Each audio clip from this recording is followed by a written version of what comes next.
a very important next stage. Pete Wishart. Thank you, and good afternoon, Prime Minister. It's good to see you in front of the Liaison Committee, and for the first time ever. Can I just start by saying to you, I actually think that you've been quite brave in the way that you've been prepared to sacrifice the credibility and popularity of your own government just to stand by your man. You've done something I've never seen done in the 20 years I've been in the House. You've somehow managed to unite a nation in condemnation and indignation over your handling of Mr Cummings. And as the chairman alluded, 80% of the British public now think Dominic Cummings broke the rules. 63% said you should sack him. But the most worrying thing, Prime Minister, is 65% say his conduct makes it less likely that the public will now follow lockdown rules. Surely, Prime Minister, surely no man is more important than keeping this nation safe. Well, Pete, if I may respectfully say, in addition to what I've already said about that particular matter, a lot of what was written and said over Saturday and Sunday was false in respect of my advisor. It wasn't correct, and I think that he's had an opportunity to clear the matter up, and notwithstanding the various party political points that you may seek to make, I think the best, and your point about the message, I respectfully disagree. I think actually the best way to clarify the message, the best way for people to understand what we need to do next is for us all to move on and focus on what we're doing tomorrow, what we're doing on Tuesday.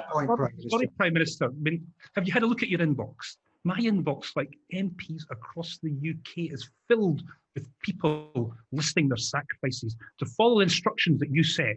I've had constituents who haven't been able to see their grandchildren and families for months. People not being able to visit dying relatives or attend funerals. You know what this looks like to them? One rule for those at the heart of government and another rule for everyone else. He won't say sorry. Will you say sorry on his behalf?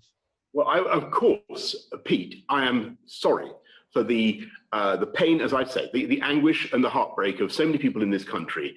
And by the way, there are people across government at every level who have been going through exactly the same privations and difficulties. And of course, we all understand that, and I share that. All I'm saying to you is that I think that what we need to do now, as politicians, as leaders, if we possibly can, is to set aside this row, because I'm afraid a lot of the allegations turned out to be totally false, and to move on. I've said what I've had to say about that matter. I think that insofar as it is correct to say that it is a distraction, then by that very argument, now is the time to leave it aside and move on. Point blank, Pete Wishart.